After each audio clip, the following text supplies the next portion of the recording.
Reports emerge of recovery action being taken by banks against a listed corporate. High Court Judge R. Guru Singha issued 4 enjoining orders on MTD Walkers PLC in cases filed by 4 private banks. The 4 plaintiff banks by their petitions had claimed that MTD Walkers owed them money taken as loans by them and had not been settled with interest to this date. The banks further claim that MTD Walkers is attempting to transfer shares in the name of third parties, and the bank's plea to court was to issue permanent injunctions on the defendant company after hearing the case. Meanwhile, Daily FT reported that a component member of MTD Walkers PLC, Walker Sons and Company Engineers Limited, have been subject to an application of winding up over the non-payment of a 17 million rupee bill. MTD Walkers had on its board businessman Jehan Amaratunga as its deputy executive chairman. Mr. Amaratunga was also a member of the main board of the People's Bank and held several prominent positions within that group. The People's Bank had extended various facilities which at some point reached a staggering 10 billion rupees. The MTD Walkers' own annual report revealed a staggering 18 billion rupees worth of facilities from local banks. Team News First raised the spectre of conflict of interest situation in which a serving director of a state bank was able to oversee the granting of facilities to a listed entity in which he was a prime decision maker.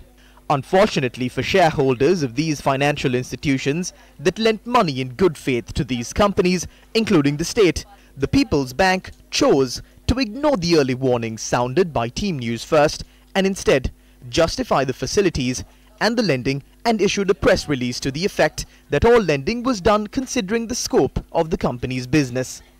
No mention was made specifically addressing the conflict of interest position arising from the bank lending to a company where a bank's director enjoyed cross-dictatorships. The governor of the central bank also confirmed that there was no problem for a director of a state bank to obtain a loan from the same bank. However, the creditworthiness of a person or company has to be looked into when granting loans. Compounding matters was that MTD Walkers had on its order books several projects where in effect the government was its customer.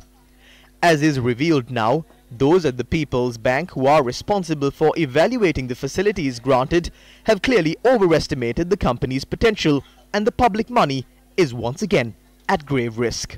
Mr. Azad Sali, heavily involved in public interest activism at the time, had this to say on this matter. There is nothing the director board of the People's Bank can do about this now because it involves a friend of Malik Samaravikrama, who is Jehan Amaratunga. When it was reported that this company had attained such a large amount of money, we looked into it. This has been approved by the central bank.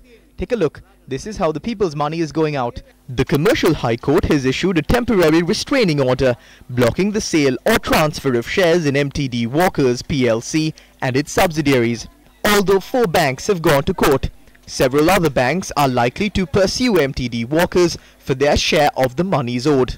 Significant changes are likely in the offing, especially to protect the employees of the company and to ensure that all statutory dues including EPF and ETF have been paid and will be paid.